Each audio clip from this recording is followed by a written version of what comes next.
안녕하세요. 오늘도 사연살롱을 찾아주셔서 감사합니다. 이제 40대인 열에 줄을 서게 된 41살 여성입니다. 제 아이는 초등학교 6학년으로 내년에는 중학생이 되는데요. 훌쩍 큰 딸아이를 보면 저는 새삼 감회가 새로워집니다. 제가 사실 많이 아팠거든요. 유방한 3기였는데 그때를 떠올리면 눈물부터 나오네요. 제가 아플 때 저희 딸이 많이 어렸거든요. 그래서 우리 딸 초등학교 입학식 때까지만이라도 제발 살게 해달라고 기도도 많이 했는데 이렇게 아이 중학교 입학을 앞두고 있으니 모든 것이 감사하고 기적처럼 느껴집니다. 그러면서 동시에 한 가지 별로 유쾌하지 못한 사람도 떠오르는데요. 그 사람은 남편의 여동생이자 저의 하나뿐인 왼수 같은 신우예요. 물론 지금은 어디서 뭘 하는지 모르고 살아서 속은 편하지만 그 인성에 어디 가서 남한테 손가락질 받지 않고 잘 살고 있을지 심히 우려스러워요. 그만큼 저희 신우는 여러모로 문제가 많은 사람이었는데요. 그 중에 가장 심각한 문제는 그 못돼 먹은 심보였어요. 네, 저는 예전에도 그렇지만 지금까지도 신우라면 치가 떨립니다. 왜 그렇게 신우를 미워하냐고요? 지금부터 제가 왜 그렇게도 저희 신우를 싫어하는지 그 이유를 말씀드릴게요. 생각해보면 신우는 첫 인상부터 별로 좋지 않았어요. 남편보다 4살이 어린 나이였는데 말이 4살이지 생각이나 행동은 14살 정도는 어린 것처럼 철이 없었죠. 그리고 신기한 건 그런 신우의 성격을 받아주는 식구도 없었는데요. 왜? 집집마다 속썩이는 자식이 한 명은 있다고 하잖아요. 그런데 저희 시댁에선 그런 자식이 저희 신우인 것 같았어요. 공부는 하기 싫은데 공부 잘하는 척은 그렇게 하고 싶어 하고 쥐뿔 돈도 없으면서 그렇게 돈 있는 티를 내고 다니다 개망신도 몇 번이나 당하고 주변 사람들한테 종종 손절을 당했다고 하는데 무슨 고질병인지 어지간해서는 그 병을 고치지 못하더군요. 애당초 자기한테 문제가 있다고 생각하지도 않는 것 같았어요. 그래서였을까요?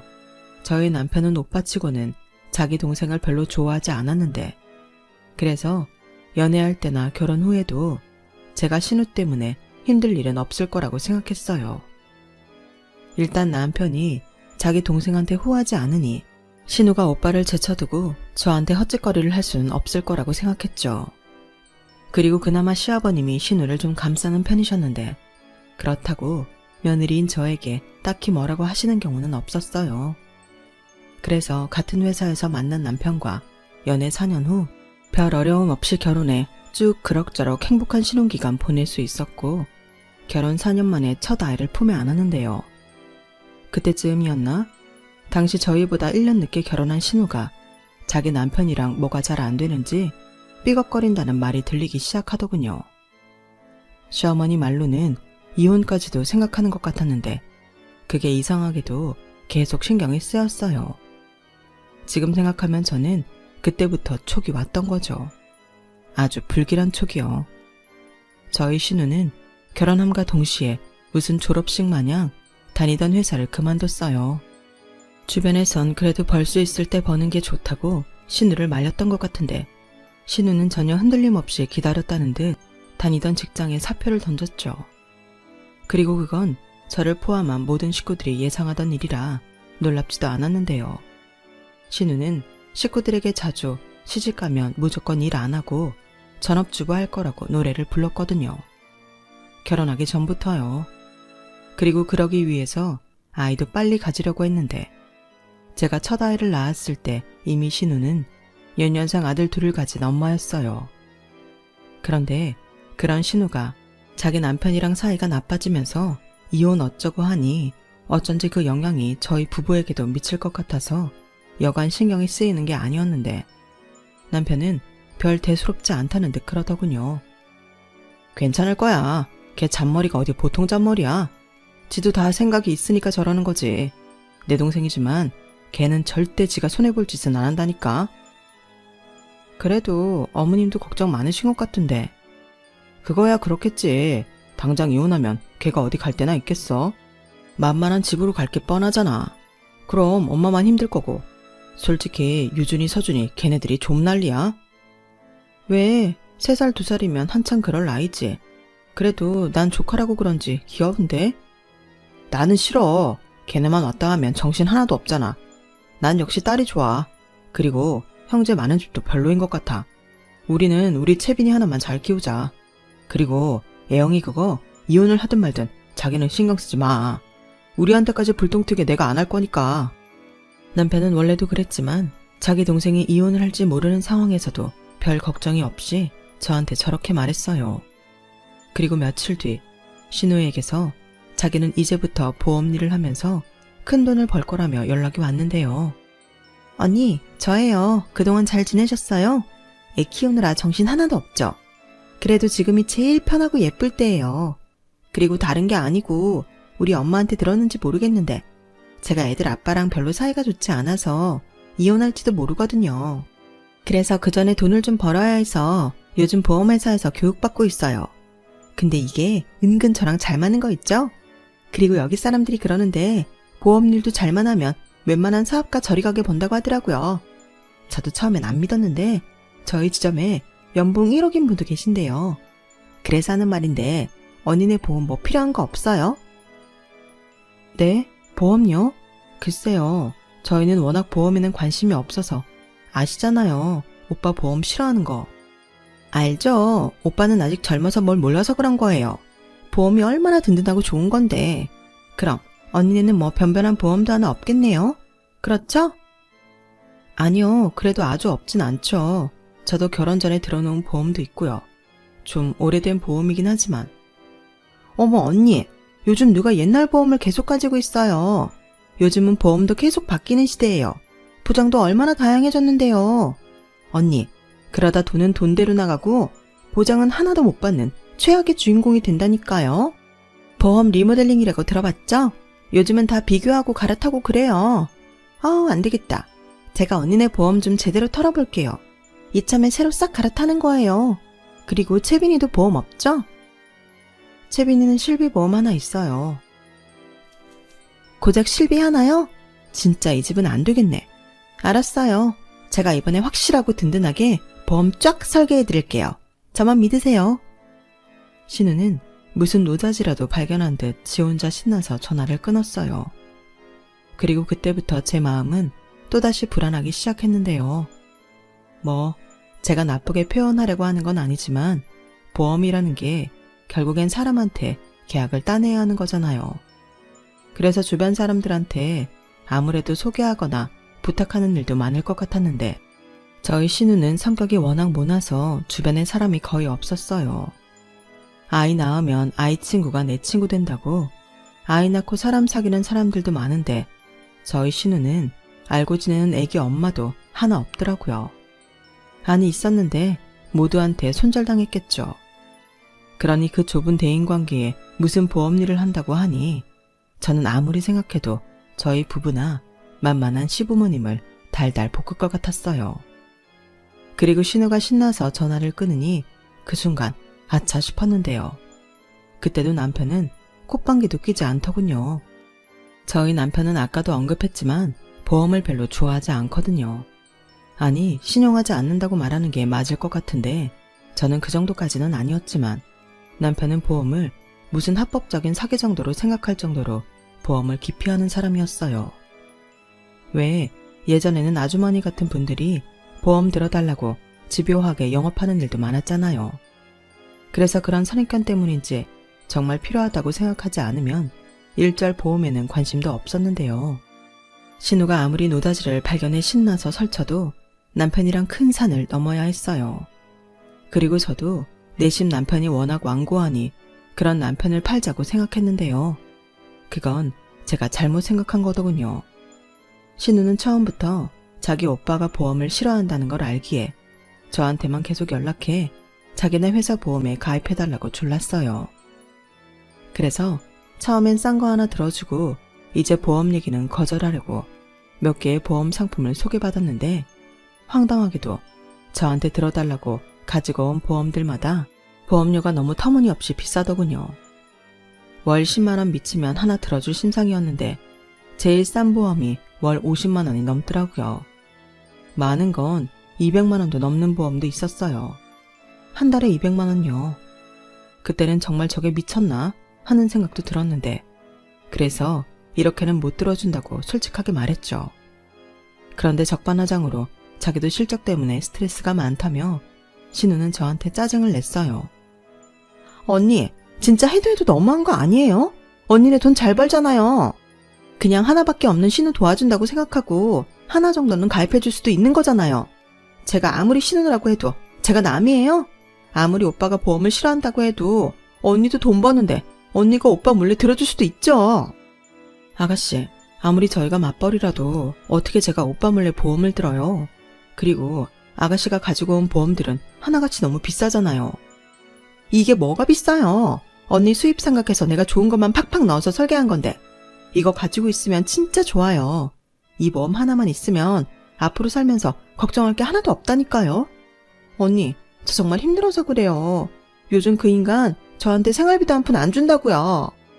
아가씨, 그래도 이건 아니죠. 오빠도 알면 아마 난리 날걸요. 그럼 저도 곤란해요. 저는 남매 사이에서 고래 싸움에 새우등 터지듯 곤란했어요.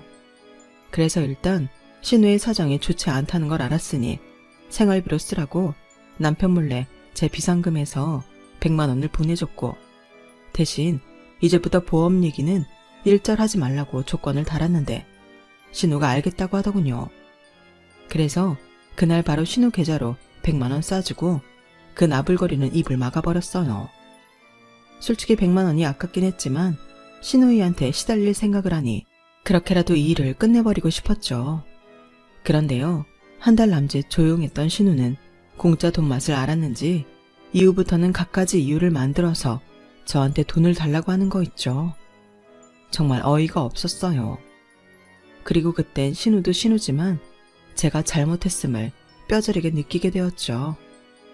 하지만 이미 때는 늦었어요. 언니, 저희 큰애가 아픈데 병원 갈 돈이 없어서요. 정말 죄송한데 저 딱 20만 원만 주시면 안 될까요? 원래 아플 땐 잘 먹어야 하는데 한우 사다가 미역국이라도 끓여주고 싶어서요. 네, 언니. 언니, 정말 이런 말하기 너무 싫은데 제가 핸드폰 값을 못 내서 핸드폰이 곧 끊어질 것 같아요. 핸드폰 끊어지면 영업도 못하고 그럼 실적도 또 떨어지고 그럼 돈도 아예 못 버는데 언니가 제 대신 핸드폰 요금 좀 내주면 안 돼요? 갚을게요. 신우는 그런 식으로 계속 저한테 돈을 뜯어가려고 했어요. 매번 갚는다고 했지만 갚을 생각은 애당초 없어 보였죠. 그리고 그 말이 거짓말인지 뻔히 알면서도 가족이고 신우라서 한 5번은 돈을 줬는데요. 그런데도 양심 없는 신우는 계속 조카들이 아프다고 하면서 저에게 돈을 달라고 했어요. 그러면서 갚는다는 말도 무슨 레파토리처럼 꼭 하더군요. 하지만 그렇게 매번 속는 줄 알면서 계속 돈을 뜯길 순 없잖아요. 그래서 제가 말했어요. 아가씨, 애들이 계속 그렇게 아프면 무슨 다른 문제가 있는 게 아닐까요? 그러지 말고 저랑 같이 큰 병원에 가봐요. 애들 주민번호 알려주면 제가 병원 예약할게요. 아니, 무슨 큰 병원을 가요. 저희 애들 아무 문제 없거든요. 그런데 이상하잖아요. 애들이 거의 일주일씩 돌아가면서 아프다는 건데 저도 애 키우지만 이런 일은 이상하거든요. 됐어요. 그냥 돈 주기 싫어서 그러는 거잖아요. 지금 나 애들 팔아서 돈이나 뜯어간다고 의심하고 그냥 좀 주면 안 돼요? 아가씨, 아무리 그래도 자기 자식을 팔면 안 되죠. 저도 바보는 아니잖아요. 사실 그동안도 제가 속는다는 거 알면서도 드린 거예요. 그런데 이렇게 계속 돈을 달라고 하시면 저는 이젠 오빠한테 말할 수밖에 없어요. 또 저희 오빠 뒤에 숨는 거예요? 언니는 좋겠어요. 남편 뒤에 숨을 수 있어서. 됐어요. 진짜 기분 나빠. 여태 뭐 하나 도와준 것도 없으면서. 저는 신우의 말에 빈정이 상했어요. 그동안 많게는 100만 원, 적게는 10만 원씩 달라는 대로 줬던 저에게 어떻게 저런 소리를 할 수 있을까? 정말 화밖에 나지 않았죠. 그래서 저도 그때부터는 신우가 전화해도 일절 받지 않고 집에서 전화나 문자가 오면 기다렸다는 듯 남편한테 넘겼는데요. 그러면 남편이 신우한테 전화해서 한바탕 한 소리를 퍼부었어요. 그러면 신우는 그제야 잠잠해지곤 했는데 사실 그러면서 저 역시도 남편의 한 소리를 들어야 했네요. 왜 아니겠어요. 제가 신우한테 돈을 준 것이 잘못이었잖아요. 물론 전 늘 그러고 싶어서 그런 건 아니었지만 그땐 저도 남편한테 서운한 감정이 있었어요. 저도 사람이니까요. 그래서 그 일로 남편이랑 결혼하고 꽤 오랫동안 말도 잘하지 않고 냉랭한 시간을 보내기도 했는데 남편이 먼저 자기 동생 때문에 일어난 일이니 미안하다고 사과를 해서 저희 부부는 예전 사이 좋은 부부로 돌아갈 수 있었어요. 그리고 그렇게 한참 동안 연락이 없던 신우였는데 신우에게는 의외의 지원군이 있었더군요. 그 지원군은 다른 사람도 아닌 시아버님이셨어요. 시아버님은 당시 몸이 별로 좋지 않으셨는데 그런 시아버님이 여동생 도와준다고 생각하고 딱 하나씩만 보험 들어주라고 저희에게 직접 말씀을 하시니 그건 차마 거절할 수가 없었어요. 마치 유언하시듯 말씀하셨거든요. 이렇게요. 내가 살면 앞으로 얼마나 살겠냐. 근데 내 걱정이 애영이 저거 하나야. 내가 진짜 제 걱정 때문에 눈도 못 감겠다. 그러지 말고 애비 마지막 소원 들어준다고 생각하고 니들 각각 보험 하나씩만 들어줘라. 니들이 한번 들면 애영이 저거 앞으로 계속 돈이 떨어진대. 니들도 애영이가 돈 달라고 하는 거 싫다고 했다며. 남편은 자기 아버지가 그렇게까지 말씀을 하시니 그때는 별 도리가 없는 듯 아무 말도 하지 못했어요. 저는 내심 아픈 아버지까지 이용하는 신우이가 얄미웠지만 이번 일은 남편의 결정을 따르는 게 좋겠다고 생각했죠. 그리고 남편은 아프신 아버님 마음이라도 편하게 해드린다고 생각하고 보험을 들어주자고 했는데요. 저도 그러자고 했어요. 그렇게 며칠 뒤 신우한테 보험을 든 저희 부부는 둘이 합쳐 월 200만 원이 조금 안 되는 보험에 가입하게 되었는데 신우가 아주 작정을 한 것 같았어요. 그리고 제가 계약한 보험은 흔하디 흔한 암보험이었는데 그렇게 저희를 통해서 큰 계약을 따냈음에도 신우는 고맙다는 말 한마디도 하지 않더군요. 정말 괘씸했어요. 그래서 좀 유지하다가 바로 해지해버려야겠다고 생각했는데요. 정말 저를 무슨 호구로 아는 건지 실적 올리려 우리 주머니 털어놓고 되려 한다는 말이 제 속을 박박 긁더군요. 언니는 정말 저한테 고마워해야 해요. 제가 언니 보험 얼마나 신경 썼는 줄 알아요? 이건 가족 혜택이라고요. 언니가 이건 아셔야 할 것 같아서요. 고맙죠? 라고 하는데 진짜 어이가 없었어요. 가족 혜택은 무슨? 날강도가 따로 없었는데 속으로 제발 한 번만 걸려봐라 하며 주문을 외웠네요. 기회만 온다면 제대로 밟아주고 싶었거든요. 하지만 그런 기회는 흔하지는 않았어요. 아니 회사 다니랴, 아이 키우랴, 집안일 하랴 정신이 없어서 그런 마음도 잊고 살았는데 매달 보험료가 빠져나갈 때면 신우의 얄미운 얼굴이 떠올라서 속에서 천불이 올라왔죠. 그리고 언제 보험을 해지하는 게 신우를 가장 열받게 만들 수 있을까 저도 나름 궁리를 했었는데요. 그런 못된 심보를 가져서였을까요? 직장인이라면 받아야 하는 건강검진을 받았는데 저는 충격적인 이야기를 듣게 됐어요. 글쎄 다른 사람도 아닌 제가 유방암 진단을 받게 된 거죠. 가끔 가슴 통증과 겨드랑이 쪽 통증이 있긴 했지만 그게 자각신호인 줄은 꿈에도 몰랐어요. 게다가 저희 친정 가족 중에는 유방암은커녕 그 흔한 고지혈 당뇨도 없었는데 형제 중 막내인 제가 암에 걸렸다고 하니 저희 남편은 물론이고 친정까지도 집안이 발칵 뒤집혔죠. 저희 엄마는 울고 저희 아빠는 땅이 꺼져라 한숨만 쉬셨어요. 그리고 시부모님도 많이 놀라셨는데 그때 저는 제 딸 생각밖에는 들지 않았어요. 이제 겨우 어린이집에 다니는 조그마한 아이인데 제가 암이라고 하니 아이 얼굴을 볼 때면 눈물부터 나더군요. 저 어린 걸 두고 혹여 제가 잘못될까봐 무서워서요. 그리고 정밀검사 결과 저는 이미 전이가 진행 중인 상태였는데 병원에서는 일단 수술이 시급하니 입원부터 하라고 했어요. 그래서 어쩔 수 없이 딸아이는 친정이든 시댁이든 도움을 받아야 했는데요. 감사하게도 시어머님이 먼저 당신이 저희 애를 맡아주시겠다고 하셨어요. 사실 저희 엄마도 저희 엄마지만 저희 시어머니도 제가 암이라고 하자 정말 많이 우셨거든요.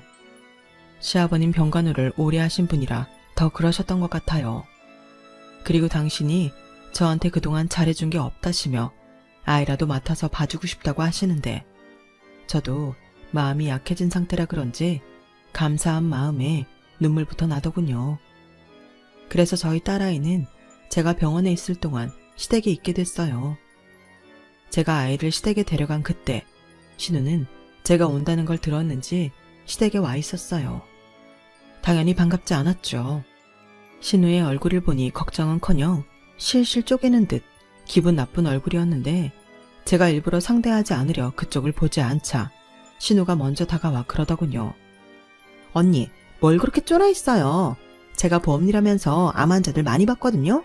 근데 유방암 그거 별거 아니에요. 여차하면 가슴 제거하면 그만이죠. 어차피 언니 결혼도 했고 애도 있는데 가슴 제거해도 상관없잖아요. 그러니까 무슨 죽을 병 걸린 사람처럼 그러지 마요. 뭐예요? 아가씨는 지금 아픈 저한테 그런 말을 하고 싶어요? 에이, 언니는 정말 하나만 알고 둘을 몰라.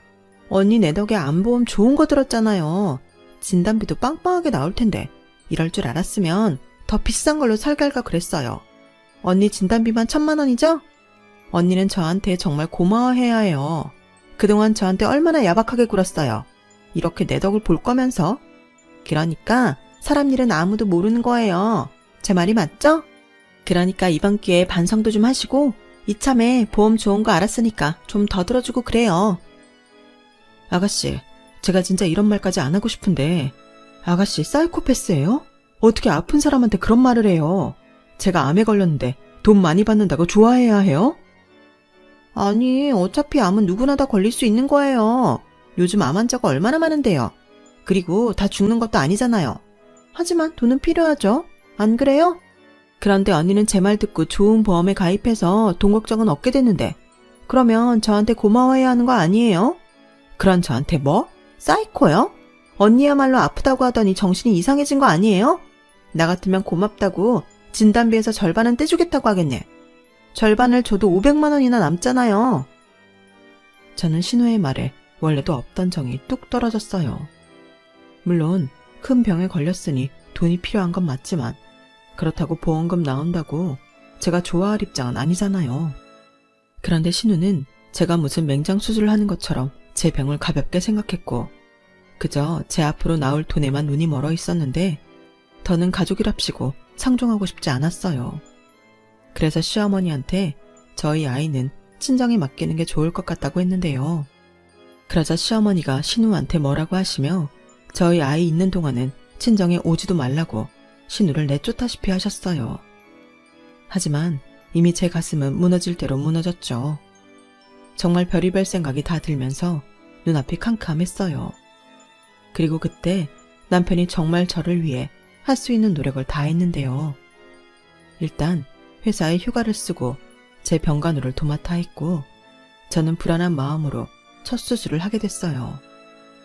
그리고 1차 수술은 무사히 끝이 났는데 이미 애매한 위치로 전이가 된 암세포는 항암 치료를 통해서 제거하거나 그 크기를 줄여야 한다고 하시더군요. 그래서 그때부터는 체력을 회복하는 대로 바로 항암 치료에 들어갔어요. 그리고 수개월 후 항암 치료가 끝나고 2차 수술을 받게 되었는데 그렇게 제 몸에 있는 암과 장장 1년 8개월을 싸웠죠. 그 사이 몸무게도 무려 16kg나 빠졌는데 제 꼴이 말도 못했어요. 그냥 누가 봐도 저는 환자였거든요. 하지만 저는 살아야 한다는 생각밖에는 없었고 어떤 몰골이라도 살 수 있다면 아무 상관없다고 생각하게 됐는데요. 그렇게 한 가지 생각만으로만 버티는 제가 하늘이 보기 불쌍했는지 저는 결국 암을 이겨냈어요. 물론 재발의 확률도 있고 조심할 것들이 많았지만 집에 갈 수 있다는 기쁨과 다시 일상으로 돌아간다는 벅참에 저는 매일매일 꿈을 꾸는 듯 행복했죠. 가장 먼저 저희 딸과 함께 다시 집으로 갈 수 있다는 것이 너무 기뻤어요. 그리고 크게 아파봐서인지 서서한 것도 모두 감사한 마음이 들기 시작했는데 그럼에도 불구하고 어쩐지 신우한테는 좋은 마음이 생기지 않았어요. 신우 말대로 저는 진단비로 1,000만 원, 그 밖에 수술, 입원, 항암치료 등으로 1억 넘게 받았어요. 그런데 신우는 어디서 돈 냄새를 맡았는지 1년 8개월 동안 안부 전화는커녕 문자 한 통 없더니 제가 보험금을 수령받던 날 귀신같이 연락을 하더군요. 언니, 퇴원 축하해요. 제가 그동안 너무 바빠서 언니 병문안도 못 갔네요. 괜찮아요. 안 오는 게 오히려 저 도와주는 거죠. 근데 무슨 일이세요? 언니도 참, 우리 사이에 무슨 일이 있어야 연락하나요? 가족끼리. 근데 언니, 보험금 통장에 들어왔죠? 아니, 내가 걱정이 돼서요. 언니는 제 고객이니까. 네, 통장에 들어왔어요. 그러니까 걱정 안 해도 돼요. 아, 다행이네요. 금액도 확인하셨어요? 저도 확인했는데. 언니 진짜 이번에 돈 많이 벌었더라. 근데 언니 있잖아요. 제가 계속 애들 아빠랑 사이가 안 좋았잖아요. 저는 정말 가정 지키려고 노력을 많이 했는데 그 인간한테는 그런 제 노력이 보이지도 않는가 봐요. 그래서 저 이번에 정말로 이혼하게 생겼는데 당장 갈 곳도 없고 어디 작은 월세를 구하려고 보면 그게 다 돈이라. 언니 보험금 나온 거 저 좀 주시면 안 돼요? 참 어이가 없죠. 올케 암에 걸려 받은 보험금을 달라는 신우가 세상 천지에 어디 있냐고요. 그리고 이번엔 빌려달라는 것도 아닌 그냥 달라고 하는데 저게 정말 사람인가 싶었어요. 그래서 안 된다고 딱 잡아댔죠. 저도 그동안 치료한다고 쓴 돈이 만만치 않았거든요. 아가씨, 보험금 들어온 거 맞는데 저희도 이번에 제 병원비로 쓴 돈이 많아요. 그냥 단순한 질병도 아닌 암이었잖아요. 그래서 들어온 보험금으로 그거 메꿔야 해서 아가씨 줄 돈은 없어요. 뭐라고요? 그 많은 돈을 그럼 언니 혼자 꿀꺽한다고요? 나 아니었음 그런 보험 들지도 않았을 건데 어쩜 언니는 아프기 전이나 아프느나 사람이 인정머리가 없어요. 지금 말 다 했어요? 그러는 아가씨는 인정머리가 있어서 지금 나한테 이런 전화를 하는 거예요? 왜? 나 죽으면 나오는 사망보험금도 아가씨 거라고 우겨보지 그래요? 사람이 정말 양심 있어야지. 어떻게 나한테 전화를 해서 이딴 말을 할 생각을 할 수 있죠? 나 장장 1년 8개월 동안 병원이랑 집이랑 왔다 갔다 하면서 죽을 둥 살 둥 고생했어요. 그런데 아가씨는 그런 저한테 괜찮냐고 한 번이라도 물어본 적 있어요? 그리고 아가씨가 우겨서 든 보험이긴 했지만 그 보험료 누가 냈죠? 제가 냈어요. 그런데 제가 왜 아가씨한테 제 보험금을 줘요? 제가 아팠다고 해서 머리까지 어떻게 된 게 아니거든요. 언니, 아까도 말했지만 저도 사정이 있어서 언니까지 못 챙긴 거예요. 제가 오죽하면 그랬겠어요. 언니, 그러지 말고 저 딱 5천만 해주세요. 5천 같은 소리 하네. 아가씨한테는 5천 원도 아까워요. 그러니까 다시는 저한테 돈 얘기하지 마세요. 보험 얘기도 하지 말고요. 아니다. 아예 연락을 하지 마세요. 이제부턴 전화도 안 받고 아가씨하고는 상종도 하기 싫으니까. 앞으로 할 말 있으면 저 말고 아가씨 오빠한테 해요. 알겠어요? 저는 신경질을 내며 전화를 단숨에 끊었어요. 그리고 바로 신우 번호를 차단했고 남편과 시어머니에게 신우가 전화한 내용을 전달하며 신우와는 연락은 물론이고 얼굴도 보고 싶지 않다고 했는데요. 저희 남편은 저 하고 싶은 대로 하라고 했어요. 그리고 신우를 가만두지 않겠다며 광분을 하는데 괜히 건수 만들어주고 싶지 않아서 이번은 참으라고 했네요. 그리고 시어머니도 대신 사과하시며 시어머니 당신께서 저와 신우가 마주치는 일 없게 해주시겠다고 하셨는데 너무 감사했어요. 그래도 아가씨는 시어머니한테는 딸인데 며느리인 저에게 그러기가 쉽지 않잖아요. 그래서 체력이 회복하는 대로 시어머니한테 잘하는 며느리가 되자고 다짐했는데 신우는 무슨 자기가 그렇게 죽을 죄를 지었냐며 어디서 핸드폰을 빌려서 하는 건지 저에게 매일 다른 번호로 돌려가며 전화와 문자로 욕을 퍼부었어요. 그리고 그 중에는 정말 무슨 저주인가 싶은 내용도 있었는데 그렇게 살면 암이 재발해서 그때는 정말 골로 간다고 보냈는데 그 문자를 보는 순간 정말 참을 수가 없더군요. 그래서 한 번은 제대로 손을 봐줘야겠다고 생각해서 이를 갈다 문득 한 가지 생각이 팍 하고 떠올랐어요.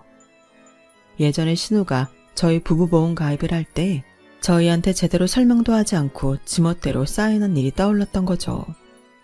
물론 그때는 저희 몰래 하는 것도 아니고 가족이라서 그 정도는 대신 해도 된다고 생각하고 넘어갔고, 보험 내용 설명이야 어차피 지 마음대로 설계한 거라 신경 쓰지 않았는데, 사실 이것들이 전부 신고 가능한 사항들이잖아요. 게다가 남편 보험은 자기가 말한 보험과는 아예 다른 보험이었는데, 저는 이거다 싶어서 증거를 모아서 금감원에 신고를 했네요. 그러자 신우가 일하는 보험회사에서 곧장 신우를 징계 처리한 모양이었어요.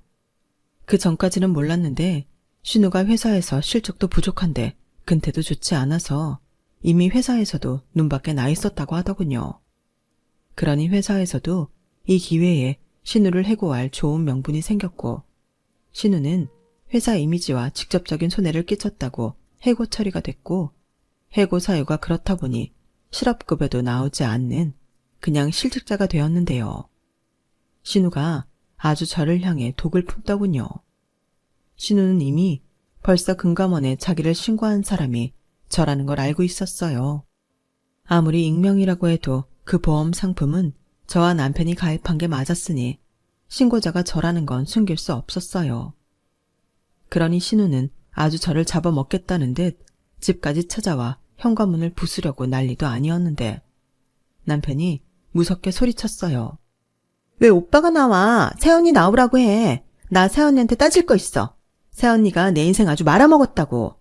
그렇게 뒤에서 몰래 사람 엿먹일 때는 언제고 왜 비겁하게 숨는 건데? 당장 나오라고 해. 이렇게 된 거 나도 이판사판이야. 기껏 보험금도 많이 타게 해준 나한테 어쩌면 뒤에서 칼을 꽂을 수 있어? 이럴 거면 받은 보험금이나 전부 내놔. 야, 너 그만 안 해? 그러게 네가 처음부터 잘했어야지. 지가 잘못해놓고 왜 여기 와서 난린데? 그리고 네가 보험금 줬어?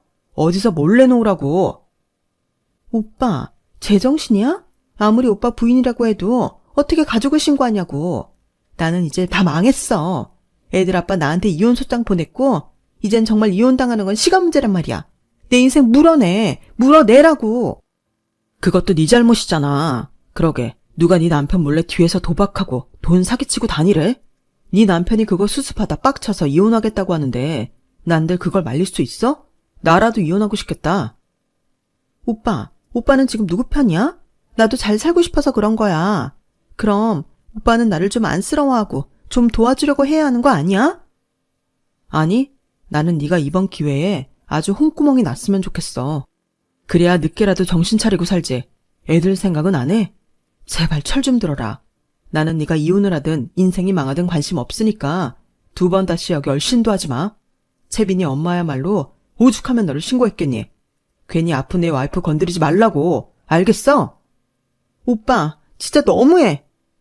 신우는 저희 남편한테 소리를 빽 지르고 바닥에 주저앉아 대성통곡을 하며 울었어요. 그러자 복도에서는 무슨 일인가 싶어 현관문들이 전부 열리는 소리가 났는데, 오히려 남편은 쪽팔리다며 현관문을 닫아버렸죠. 그리고 지금 당장 안 꺼지면 경찰을 부르겠다고 남편이 현관문 앞에서 말을 하니 바로 조용해졌는데요. 지 오빠가 또 한다면 하는 성격이라 정말로 경찰에 신고할지도 모른다고 생각한 것 같았어요. 그렇게 신우는 실업자 신세로 이혼까지 당했어요. 아이들은 신우 전 남편이 데려갔고, 실업자인 신우는 아이들의 양육비를 매달 보내는 신세가 되었죠. 하지만 수입이 없는 신우는 엄마이면서도 자기가 무슨 돈이 있어 양육비를 보내냐며 보내지 않았고, 갈 곳이 없으니 자기 친정으로 들어갔는데, 저는 그 뒤 시댁에는 발도 붙이지 않았어요. 신우가 꼴도 보기 싫었거든요. 대신 시부모님께 집으로 오시라고도 하고 식사도 대접하고 며느리 도리는 최대한 했는데요. 암 치료가 끝났어도 저는 여전히 암 환자라 시어머니는 실업자가 된 당신 딸보다 제 걱정을 많이 하셨어요. 그리고 당신 생각에 자기 집에 계속 신우가 있으면 제가 계속 그걸 의식해서 불편해할 것 같고, 신우도 지살 궁리를 하지 않을 거라고 생각하셨는지 신우에게 딱 100만 원 쥐어주고 집에서 내보냈다고 하는데, 신우는 무슨 부모가 그러냐며 시아버님에게 엉엉 울고 난리를 쳤다고 하더군요. 하지만 시아버님도 이번엔 마음을 단단히 먹으셨는지 네가 달라져야 가족도 널 받아줄 수 있다고 신우를 외면하셨다고 했어요. 남편 말에 의하면 신우는 결국 그 뒤로는 고시텔 같은 곳을 전전하며 아르바이트를 하다가 어떻게 흘러갔는지 모르지만 수도권 외곽의 한 공장에서 3교대로 일을 하게 됐다고 하더군요. 그때 저도 그랬지만 시댁 식구들 모두 신우가 거기서 정신 차리고 늦었지만 앞으로는 힘들더라도 평범한 인생을 살아가길 바랬는데요. 그러던 어느 날이었어요. 시어머니한테 연락이 왔는데 신우가 몸이 아파 병원에 있다고 하더군요. 저는 일단 남편만 병원에 보내 신우가 어디가 어떻게 아픈지 보고 오라고 했는데 검사 결과 신우는 갑상선암 1기라고 하더군요. 딱히 증상이라고는 없었는데 처음으로 공장에서 일하다 받게 된 건강검진에서 이상 소견이 보여 운 좋게 일찍 암을 발견하게 된 것 같았어요. 1기여도 암은 암이니까요.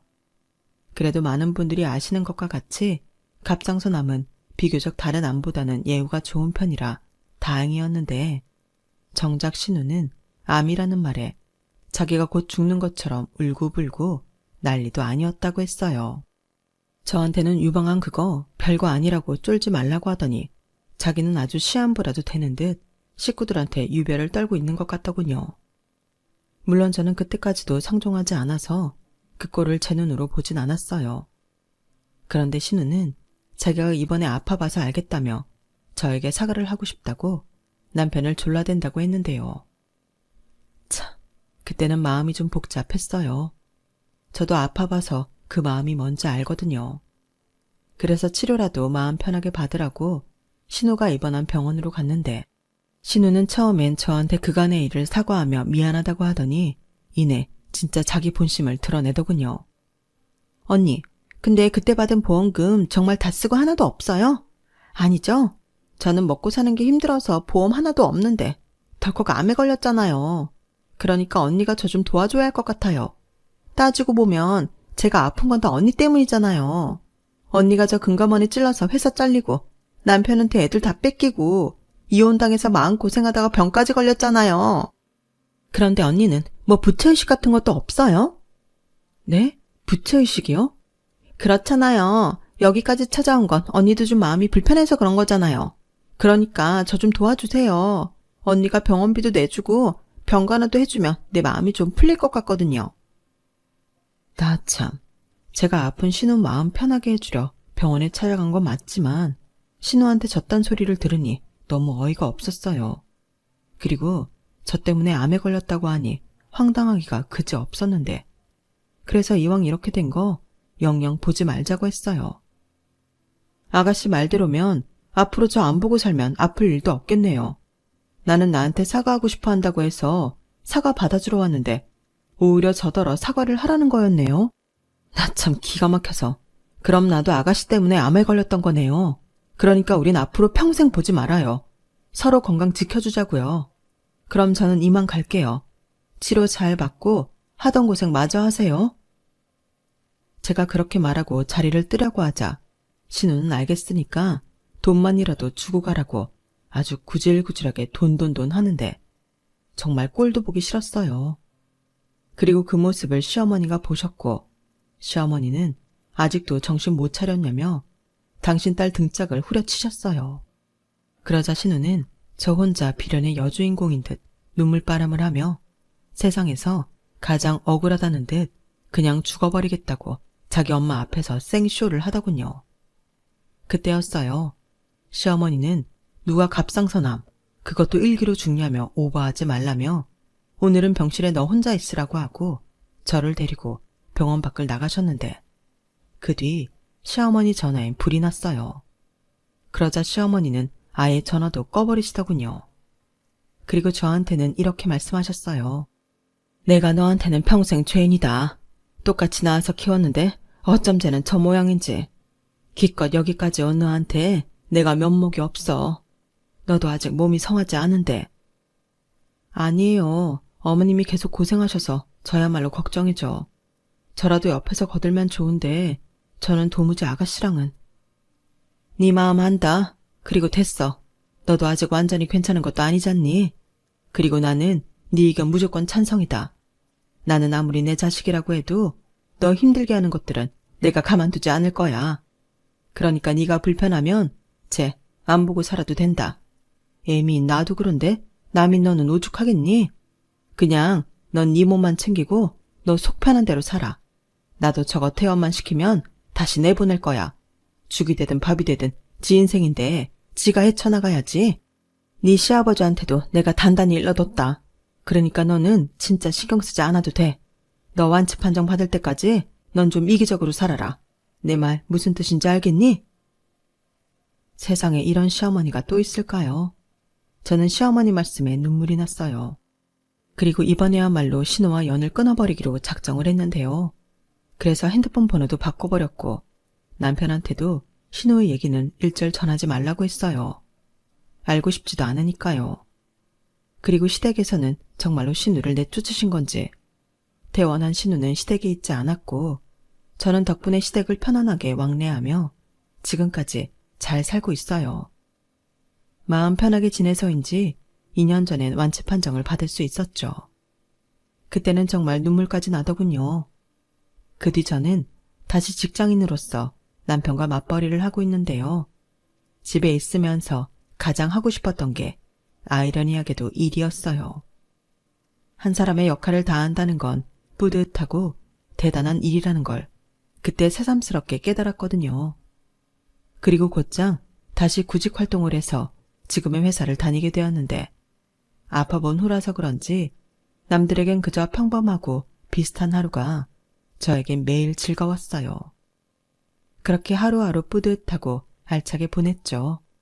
지금도요.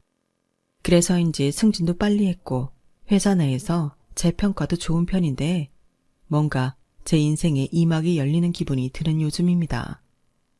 남들과 똑같이 24시간을 살아간다는 건 정말 감사한 일인 것 같아요. 당연하게 우리에게 주어질 내일은 누군가가 그토록 바라고 원하는 내일이라는 걸 저는 이제 너무나도 잘 알거든요. 그렇다 보니 작은 것도 소중한 저인데 그런 자세로 세상을 살아가니 저는 어쩌면 다시 태어난 기분도 드네요. 무엇보다 저희 딸과 앞으로의 내일을 계획할 수 있다는 게 너무 감사합니다. 이번 주말에 뭐 하지?